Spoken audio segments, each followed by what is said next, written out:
The sea was restless that morning, its surface trembling as though it already sensed the sin that was about to be born. The currents whispered warnings that no one heard. Fish fled toward the darker trenches, and the coral paled to a sickly white, as if the ocean itself had drawn a shroud over its face. Deep below, where the light began to fade, Elena hovered, watching her two younger brothers argue among the drifting seaweed. Ashley laughed loud and sharp, his voice bubbling with arrogance. Romeo trembled beside him, eyes darting toward the horizon where the seventh wave rode like a dark wall. Everyone in their kingdom knew the law. Never cross beyond that wave. That was the border between life and the forgotten, between the breath of the sea and the silence of its grave. But Elena's pride was stronger than fear. She had always wanted to prove she was more than her stepmother's unwanted ward, more than the girl blamed for every misfortune. "Let's swim a little farther," she said, her smile gentle, her heart reckless. "You're safe with me." The sea stirred uneasily as her words sank into the current. Romeo's voice quivered. He spoke of their mother's warning, of the curse that sleeps beyond the seventh wave. Yet Ashley mocked him. "Afraid of ghosts, little fish?"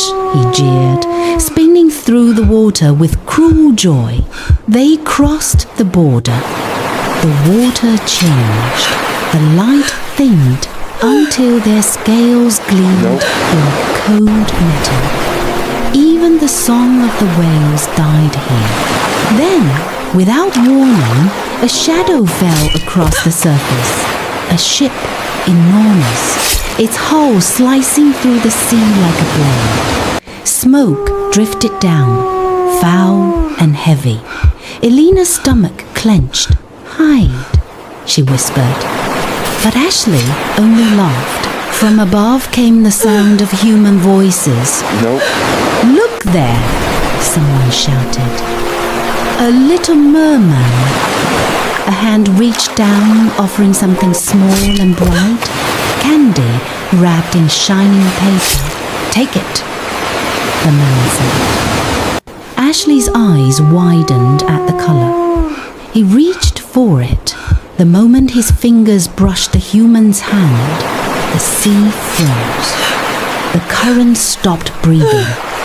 A silence fell so deep it seemed even the guards were holding their breath. Then came the raw chains, splashing, shouts. Elena saw him lifted into the air, saw his tail thrash helplessly, saw the human's laughter cut through the water like knives. She tried to scream, but her voice drowned in fear. The waves surged against her body, dragging her backward. Her heart pounded as she turned and fled, the current ripping at her hair. Behind her, the ship groaned and disappeared into mist. Ahead, the path home glowed faintly through the dark, a shimmer of safety that now felt unreachable. By the time she reached her father's domain, her breath came in ragged bursts. Her tail trembled from exhaustion. She told him everything, every mistake, every cry. But as she spoke, the sea darkened around them. The sound of distant thunder rolled from above, and somewhere in the depths an ancient presence stirred the sea queen, her stepmother, the guardian of all forbidden laws.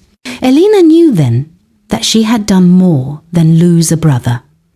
She had broken the oldest vow of the deep, and though her heart still beat, the sea had already begun to count the seconds until it stopped. The ocean no longer sang.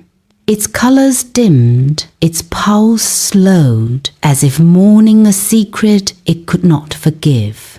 When Elena returned home, Her father's eyes filled with dread before she even spoke. Her words spilled out between sobs, the ship, the humans, the roar that swallowed Ashley whole. Her father listened in silence, his tail trembling. He knew the weight of such a sin. To touch the world of men was to awaken the wrath of the sea. Then, from the shadowed corridor of the coral palace, came the sharp rhythm of another tail striking stone. Her stepmother appeared, eyes gleaming like obsidian. "You let him be taken," she hissed. "You let him to the surface." But before Elena could protest, a ripple passed through the water and Ashley swam into the hall, alive, smiling, his hands full of strange treasures. A small black box that blinked with light. A glass shell that whispered voices when he touched it. "They call these gifts," Ashley said proudly. "The humans were kind." Her father's face turned white. He snatched the objects away, his voice breaking. "Do you know what you've done?" he shouted, but Ashley only sneered. "Elena took me there," he lied. "She told me the humans had treasures for those who dared." Elena's mouth fell open, but her voice failed her. The water itself seemed to recoil. All around them, the coral lights dimmed, and the eels hiding in the cracks began to stir the sea's way of gathering witnesses. Her stepmother's voice rose, cutting through the silence like a blade. "Is greater than you have betrayed the law of the deep. You have drawn men's eyes upon our realm. You have broken the vow that binds the sea to its own." Elena tried to speak, to explain, but the sea queen lifted her staff of bone and coral. A current swirled around Elena, wrapping her in blood-red weeds.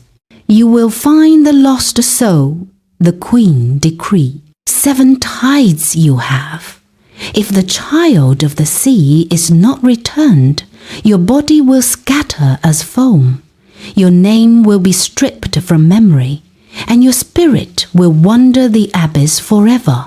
Her father lowered his gaze, powerless beneath his wife's will.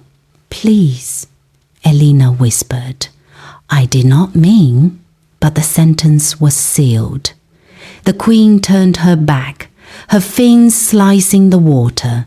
The soldiers came, faces blank, carrying her chains. They led Elena to the coral wall, the boundary of all living waters. Beyond it lay the realm of silence, a sea where even gods did not look. When they cast her out, the temperature dropped. The light died. The ocean floor stretched endless and barren. She swam for hours, or perhaps days' time meant nothing there. Her body ached. Her tail dragged heavy behind her. Around her, she began to hear whispers. Not voices of fish or current, but older ones' faint, broken murmurs, like prayers forgotten. "It's greater than we were sold," they sighed. "We were promised the light and found only chains." They were the lost souls merfolk once traded for trinkets, their essence trapped in the cold. Each whisper brushed against Elena's skin, chilling her blood. The deeper she swam, the louder they became, begging for return, for justice. But above her, the world of men was already moving again. Sailors spoke of a new legend, the mermaid with silver hair. Nets were cast, hooks sharpened, and on the shore men prepared cages of iron. When Elena finally rose, desperate for air, her face broke through the surface into firelight and laughter. Rough hands caught her tail, Iron closed around her like jaws. The smell of smoke filled her lungs. A voice shouted, "She's ours! We'll be rich!" And as the chain bit into her flesh, she realized her punishment had only begun. The sea had sent her to the surface not for forgiveness, but to show her what her brother had become, another prize for the hunger of men. Night fell hard upon the shore, the kind of darkness that breathes.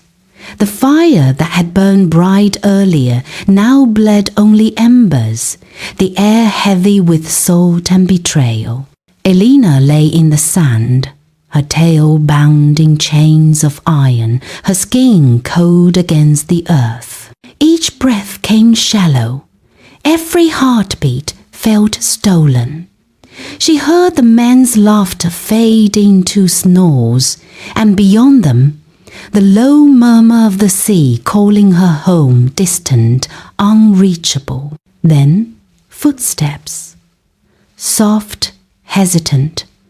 A shadow moved past the tents, the glow of the dying fire touching his face, a young man, barely grown, with sorrow in his eyes. He looked at her as though she were not a prize, but a wound. He pressed a finger to his lips. "Don't speak," he whispered.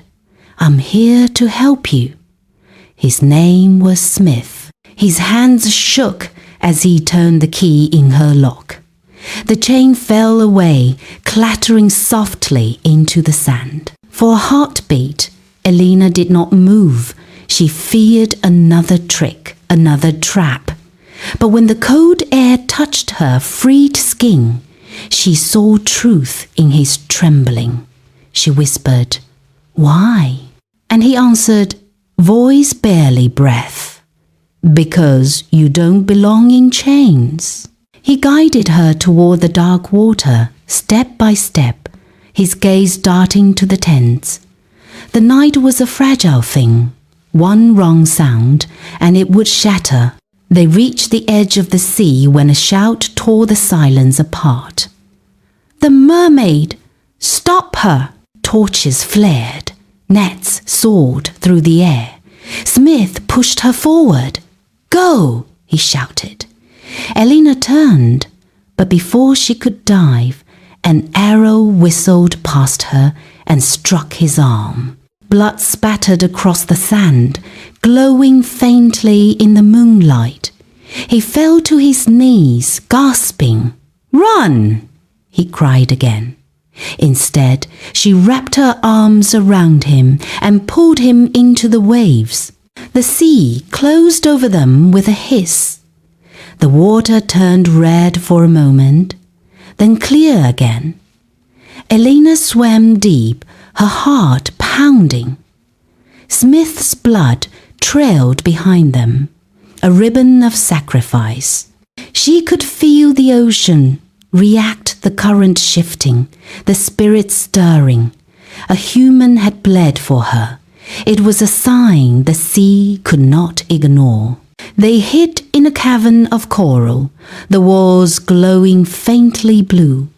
Smith winced as Elena tore a strip from his torn clothing and bound his wound.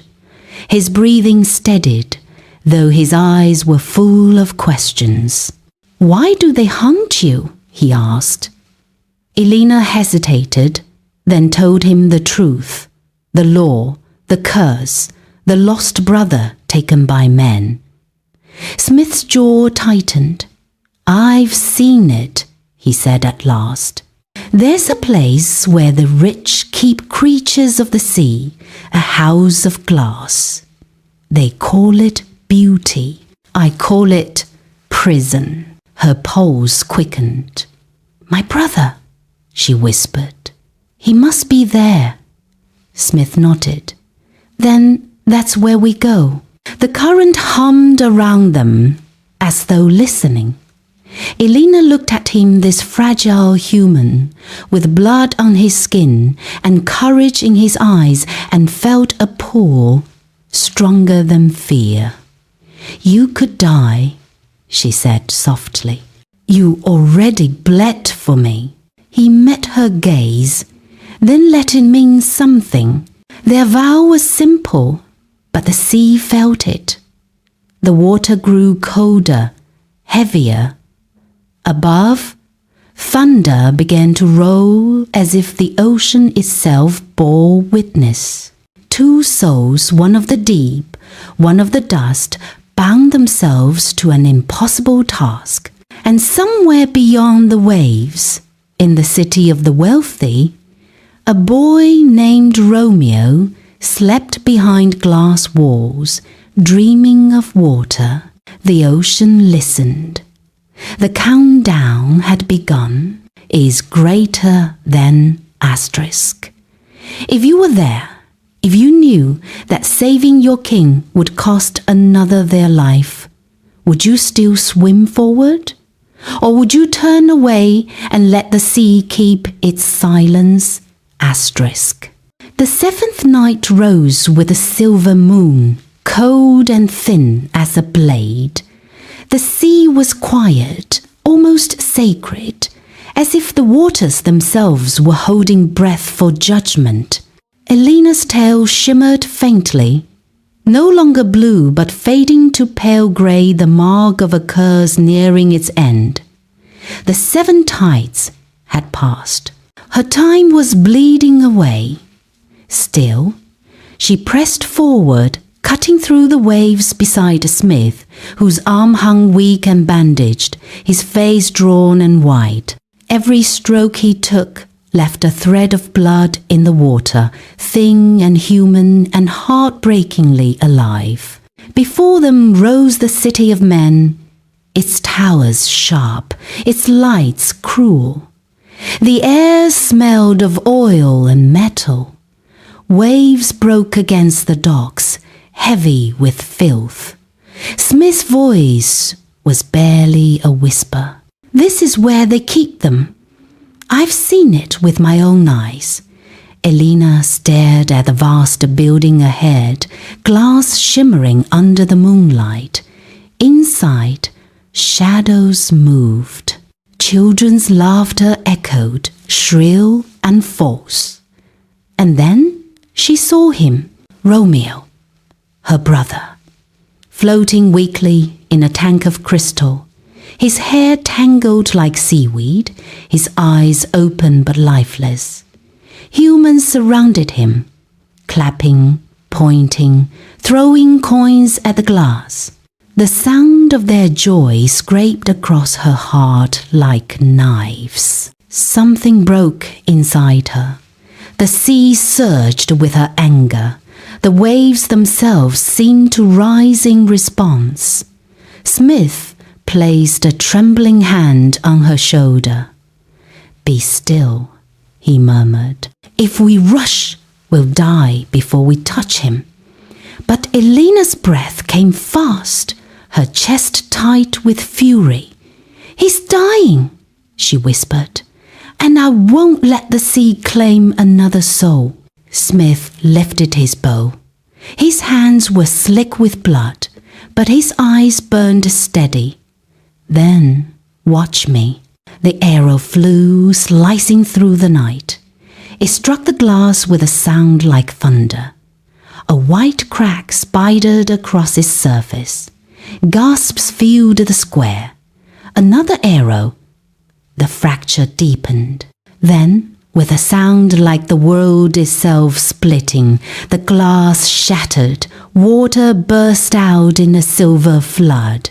Romeo tumbled forward, limp and trembling. Go! Smith shouted, tossing the bow aside.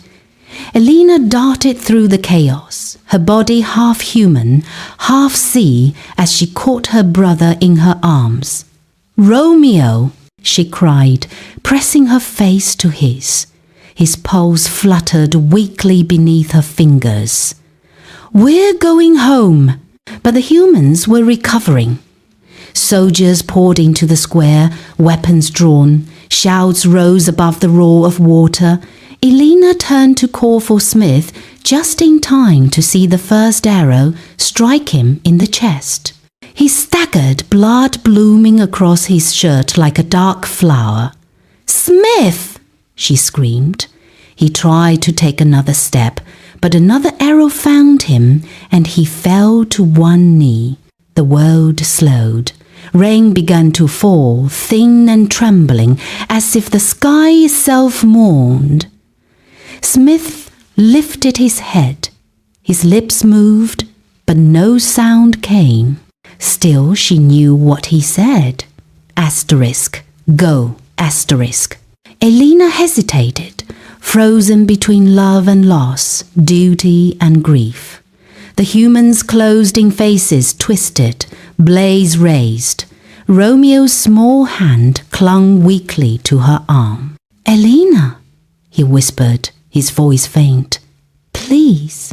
Something within her broke open fear, rage, love, all merging into one terrible clarity. She wrapped her arms around Romeo, pressed a final look upon Smith's fading body, and dove. The sea rose to meet her like an open mouth. The tide surged, pulling her under, wrapping her in code and memory. Behind her, the lights of the city flickered, drowned by waves. As she swam deeper, the current began to change. It whispered his name, Smith, again and again, carrying it through the dark. The ocean had taken him, yes, but not as punishment. It had accepted his blood as offering. For the first time, a human had given his life freely to repay what man had stolen. Elena wept as she swam. Her tears mingled with the sea, and each one glowed faintly, a pearl of sorrow drifting into the current. Around her, the whispers of the drowned grew still. The ocean's anger was fading, soothed by sacrifice. By the time she reached the edge of her father's realm, dawn was rising above the water. She carried Romeo in her arms, alive but silent. Behind her, far away, a new legend was already forming, a story told by sailors of a man who freed a mermaid and vanished beneath the waves, his name forever carried in the tide. And though Elena did not yet know it, the sea had marked that name into its depth. When the moon rose again, his soul would rise with it, woven into the current, guarding her from afar. The curse had ended, but the price was written in blood. The sea was quiet when Elena returned. Too quiet, the kind of stillness that follows death. The waves barely moved as she crossed the threshold of her father's kingdom, carrying Romeo in her arms. His eyes fluttered open, his breath shallow but real. Around them, the coral palaces glimmered faintly, their colors muted as though the ocean itself mourned with her. Word spread faster than the tide. Asterisk, Elena has returned. The lost one lives. Asterisk. The whispers swirled through the water like silver dust, drawing crowds of merfolk to the gates of the great hall. They came not to celebrate, but to witness, to see how the sea would judge what had been broken. Inside the hall, the Sea King waited.